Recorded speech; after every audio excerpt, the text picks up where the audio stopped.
Today was our granddaughter's 7th birthday party, and my husband and I had been invited to a fancy restaurant.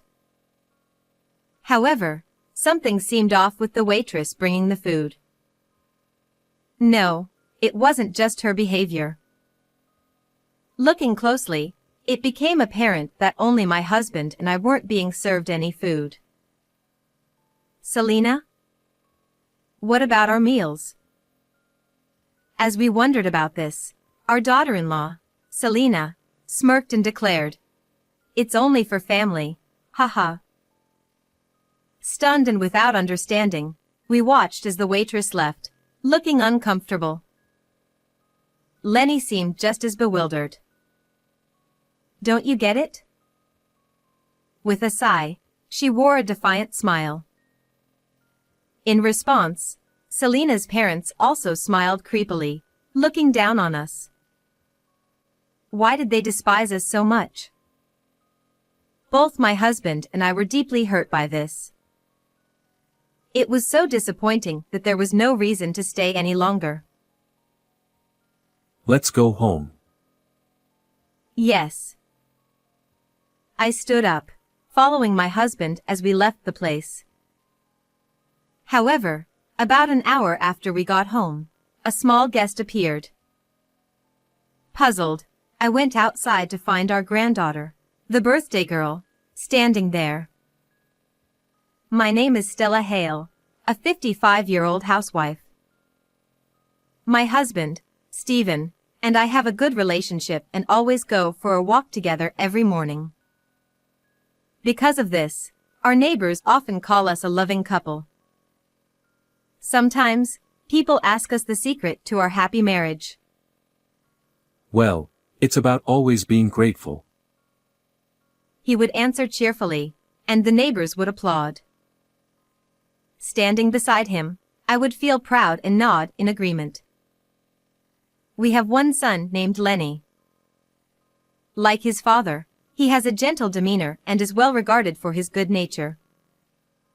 After graduating from university, he joined a large trading company and did well.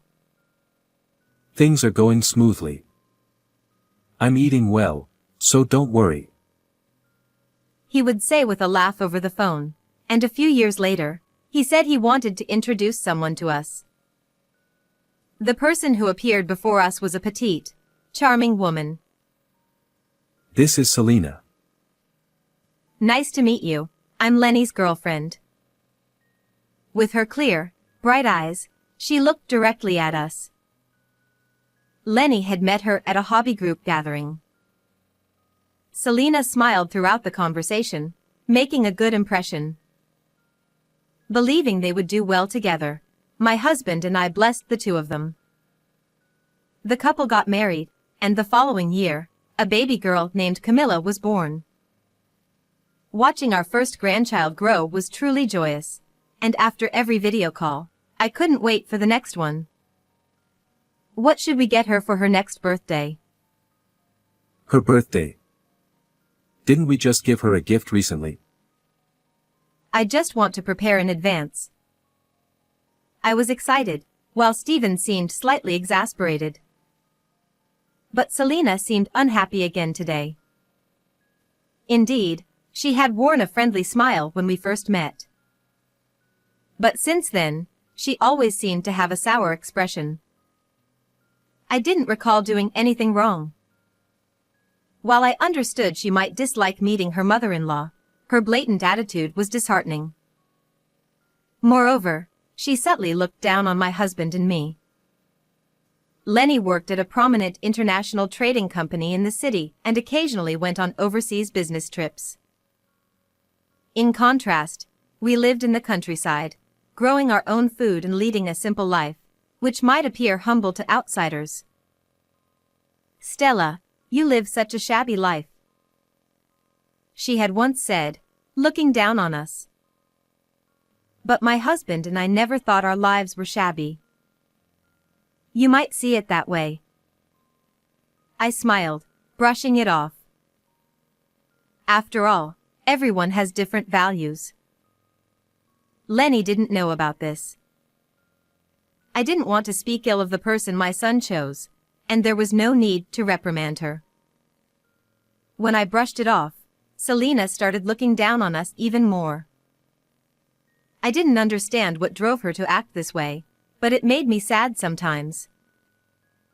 On the other hand, Camilla was different. When she was about to graduate from kindergarten, she once called to thank me for a picture book I sent her. Grandma, thank you for the book the other day. Her childlike gratitude made me feel her growth and almost brought tears to my eyes. You're welcome. Read it a lot. Camilla was gentle and kind to everyone. She got along well with me and Stephen. But Selena didn't seem to like this, and that day's call ended quickly. Camilla, you have your lesson. Time to end the call. Camilla had little time to play, being involved in extracurricular activities like English classes, swimming, and piano lessons. Selena wouldn't allow her to have much free time. Camilla, do you enjoy your lessons? Once, when they visited, I asked her this while Lenny and Selena were out. Every day is so busy, it's hard. I remember being shocked by her response. A child of only 5 or so spoke like an adult. Perhaps that's why she seemed to relish the freedom when visiting us in the countryside. The lack of free playtime was probably stressful for her. When Camilla turned 7, we were invited to her birthday party by Selena. The venue was a fancy restaurant famous for its fish dishes. The room we were shown to had a black-themed table and chairs, with chic wall decorations. At the table, Selena's parents sat neatly dressed, backs straight, seemingly oblivious to our presence. Despite our arrival, they remained still, a tense atmosphere lingering. Lenny and his family arrived late, completing the group. Once everyone was present, the waitress started bringing out the food. But after a while, she seemed to check something with Selena. Only our meals were missing. Selena? What about our meals? As we wondered about this, she smirked and declared, "This is only for family, haha." Instantly, Selena's parents burst into laughter. Stunned and without understanding, we watched as the waitress left, looking uncomfortable. Lenny seemed just as bewildered. Ignoring him, Selena stood up and addressed everyone with her bright eyes. "Thank you all for gathering here today for our daughter." She bowed gracefully, and her parents applauded. She continued, "Our daughter has turned 7. It's a milestone, so I want to clarify family relations." Selena. What do you mean by clarify? She ignored Lenny's question and turned to us, speaking coldly. "I have a request for Stella and Stephen." "A request?" What are you talking about? "I want you to cut ties with Lenny and separate from us." We were speechless. What is she talking about? She explained that the reason she invited us today was to tell us this. In response, Lenny was outraged. He stood up with a clatter, speaking in an angry voice. Selena. I wasn't told any of this. What did my parents do? Lenny, please calm down. You're scaring Camilla. He glanced at Camilla next to Selena, who was looking at him with frightened eyes. Noticing this, he managed to suppress his anger and sat down quietly. But now my husband wouldn't stay silent. Cut ties with Lenny. What on earth for? Don't you get it? She sighed, then smirked defiantly. There's no choice, really. In response, Selena's parents also grinned ominously. They had those eyes that looked down on us. Selena. Explain. Why do I have to cut ties with my parents? You know my family runs a business, don't you? Of course I know. So what? We're upper-class people. But those two. She pointed at us with her chin and continued. They live in an old house, in the countryside where buses only run a few times a day.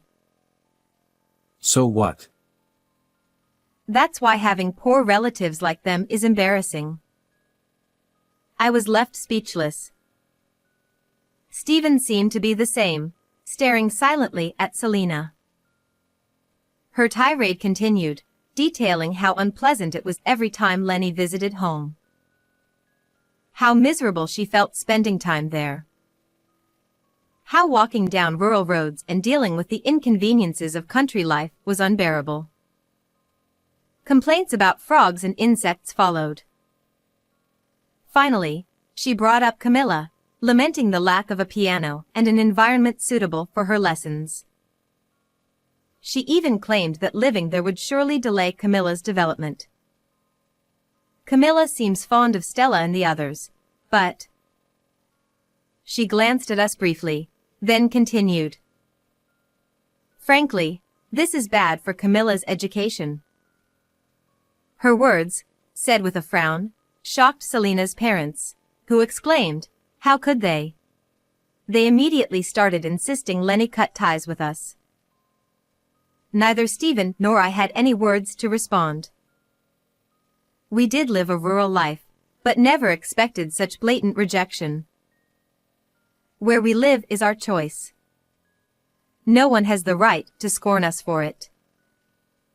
And her claim that it would harm our granddaughter's development seemed unfounded.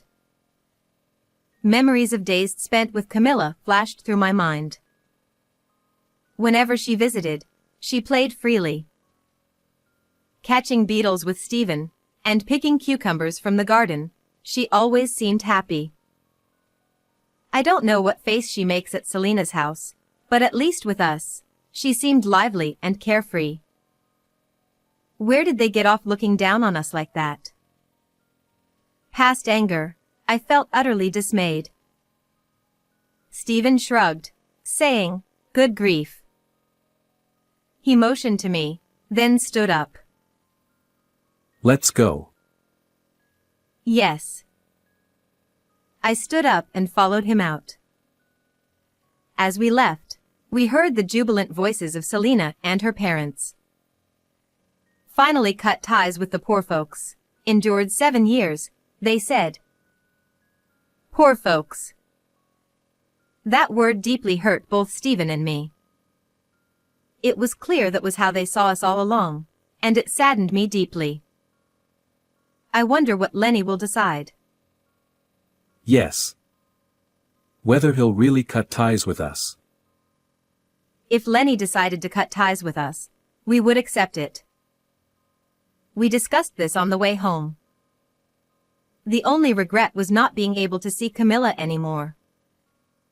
Looking forward to our granddaughter's growth, the thought of losing that was painful. We returned home with heavy hearts. I decided to make something simple for lunch and stood in the kitchen. Stephen, looking unsettled, was reading a book. We bottled up our indescribable feelings. About an hour later, the intercom rang. I pressed the response button, but only saw a small child's head on the screen. Puzzled, I went outside, and there was our granddaughter.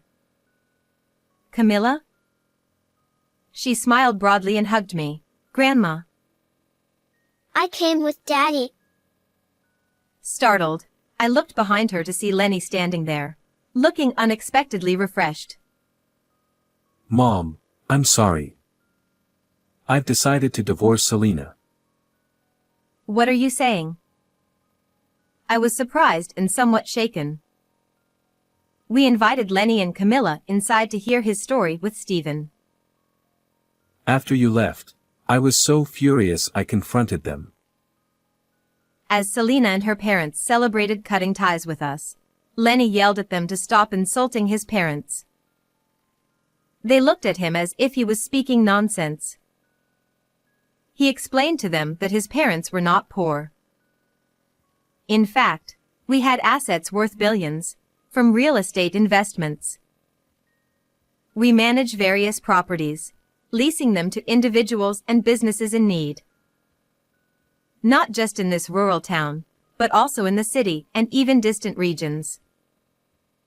Selena turned pale upon hearing this. No way. Then why do they live in such a shabby house? Disbelieving, she stammered. Her parents were also bewildered, asking Lenny why. I told them, unlike you, my parents don't like a lavish lifestyle. Indeed, Stephen and I prefer a minimalist lifestyle. Simply put, we live with only what we need for comfort. Our home, transportation, possessions, and clothing are all minimal. To them, our lifestyle might appear simple. But that doesn't give them the right to call us poor and insult us.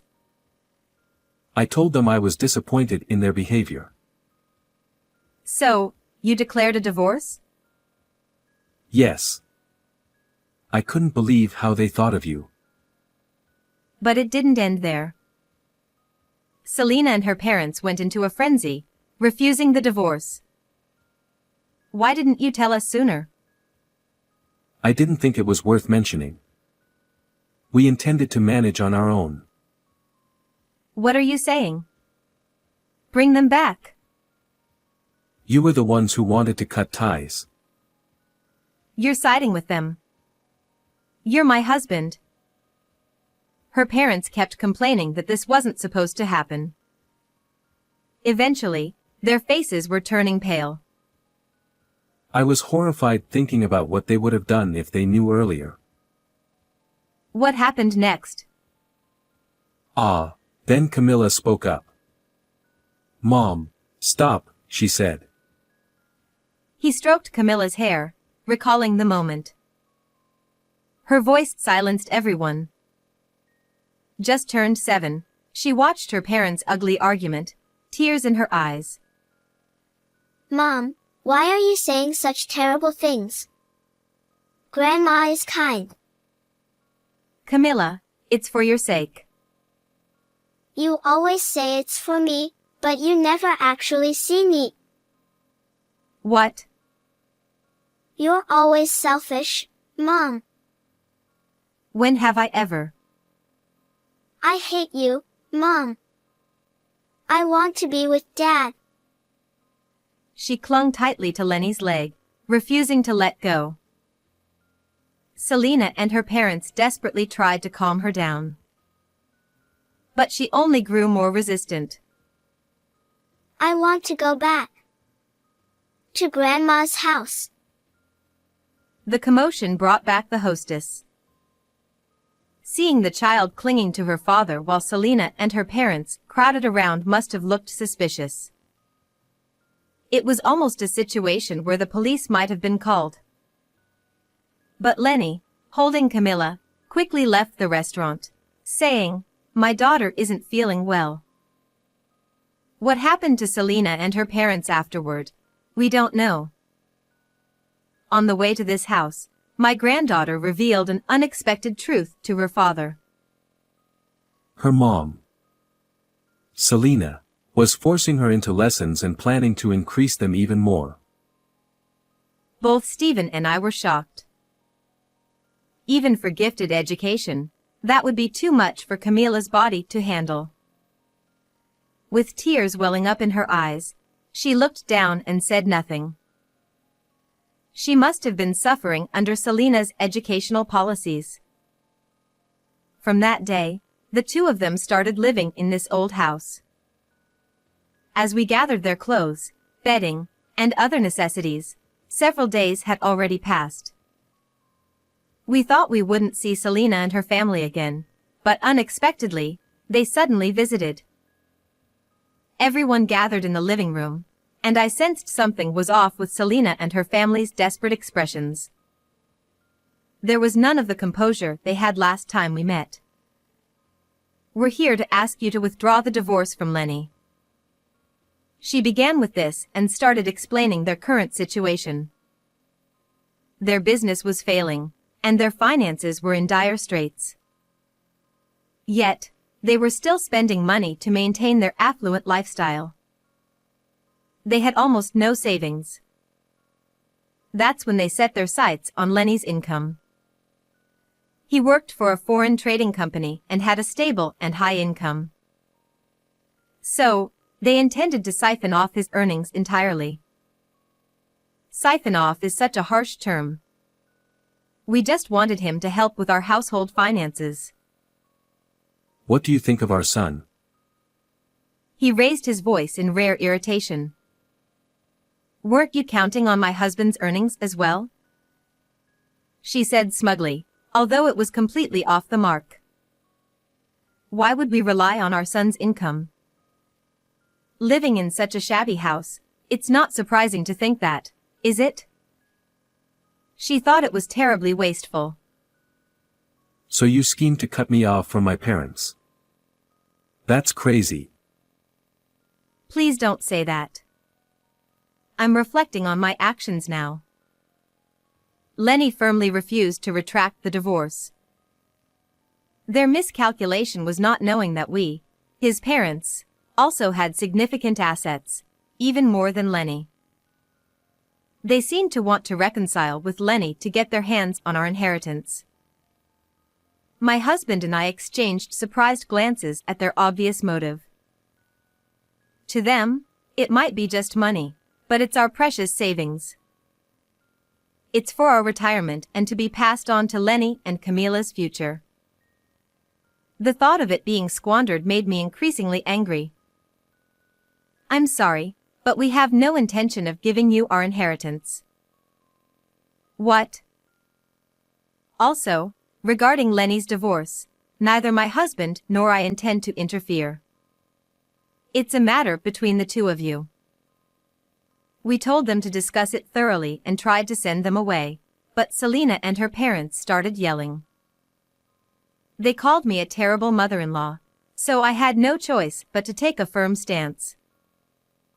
"By the way, your rent for the downtown office has been overdue for 6 months, hasn't it?" When I said this, they fell silent and their faces turned pale. I didn't want to bring this up, but there was no other choice. "We knew your business was struggling, so we were being patient with the overdue rent." They looked like they wanted to ask how we knew, and my husband delivered the final blow. "We have no choice. We'll show you this." He quietly handed them an envelope. Though his actions were calm, I knew he was definitely angry. Selena took it fearfully and opened it. Inside was a payment demand for the overdue rent. A lump sum payment for the overdue rent? "But why do you have this?" She read it with trembling hands. The answer was written in the demand notice. Landlord, Stephen Hale. The office you're renting is managed by us. Selena was stunned and lowered her head in disbelief. Her parents had the same reaction, turning their pale faces towards us. They tearfully asked if we could waive the lump sum payment. But we remained silent, showing no intention of complying. They should be grateful we've overlooked it until now. Selena looked shocked and raised her head abruptly. "Couldn't you extend the payment deadline? A lump sum repayment for 6 months is too much." Her voice sounded as if she'd come up with a great idea, but we shook our heads. "No. We need you to pay it all at once." Additionally, Lenny handed over another envelope. "Here's something from me too." Selena hesitantly took it. Compensation and a demand for Camila's custody. "I recently checked my bank account. I'd left the finances to Selina, so I didn't know, but... She flinched and looked at Lenny with a strained face. It seems you've used a lot of my money. Not only luxury brand bags, clothes, and accessories but also spa fees were withdrawn. Realizing that retracting the divorce was inevitable, Selina and her parents looked hopeless. They surprisingly handed over Camila's custody easily. Whether it was for Camila's sake or because they were shocked to be called poor by those they had despised as poor was unclear. Without saying anything further, they left in a daze. A week after Selina's unexpected visit, the overdue office rent was paid in full. We didn't know where they got the money, but it didn't matter. Also, the compensation to Lenny was paid about a month later. Selina sent Lenny a message saying she wanted to talk again, but... What's there to discuss now? This is absurd. Enraged, my son blocked her messages and decided to communicate through a lawyer. Later, we heard from the neighbors that Selina's family had gone completely bankrupt. Right after hearing this, they contacted us about vacating the office. They must have judged that continuing the business was impossible. After completing the cancellation procedures, Selina fled. As an aside, another company applied to rent the now vacant office. So far, they haven't missed any rent payments. As for Selina's family, they were left with a huge debt and started working to pay it off. However, they had little experience working under others. They constantly had trouble with their superiors, colleagues, and even clients, resulting in frequent job changes. Unless they change their haughty attitude, this will likely continue. After the divorce was finalized, Selina contacted Lenny again. Give Camila back. What was she thinking? Stephen saw through her intentions. She probably wants to demand child support. What a disgraceful lot they are. Well, whether to comply or not depends on Camila. When we asked our granddaughter, she shook her head. No. I want to stay with Dad and in this house. We respected her wishes and replied to Selina that we could not comply. Afterward, Selina's family sold their house and moved into a cheap apartment. The apartment wasn't managed by us, but by a real estate investor friend. Recently, we heard from him that the family was constantly fighting and causing trouble for their neighbors. Those troublesome people are a problem wherever they go. Stephen and I could only shrug our shoulders. Meanwhile, Camila had adapted well to living with us. Even when she had to transfer schools, she showed no displeasure. Rather, she seemed happy. She had stopped all her extracurricular activities. English conversation, swimming, and piano didn't seem to interest her much. She started spending more time with her new friends. A little before summer, she said something surprising. Grandma, I want to join the Girl Scouts. Girl Scouts? Yeah. My friends from class invited me. It seems her 3 close friends in class were members of the Girl Scouts. They even had a program she could try on Sundays. Although she had said she didn't want to do any more extracurricular activities, now she was taking a step forward. This made me very happy, and I decided to support her. When I told Stephen, he felt the same way. That's great. Let Camila do what she wants. Thank you, Grandma, Grandpa. Camila jumped for joy, but Lenny interrupted. Wait a minute. You'll need a guardian to accompany you at first. I'll go with you. Camila's face lit up even more at his words. She seems to be smiling more than ever. And I feel like I hear thank you from her more often. Who could have influenced her like this? Who knows? We exchanged glances, savoring our happiness and laughing together. How did you like today's story? Don't forget to subscribe to our channel. See you in the next video.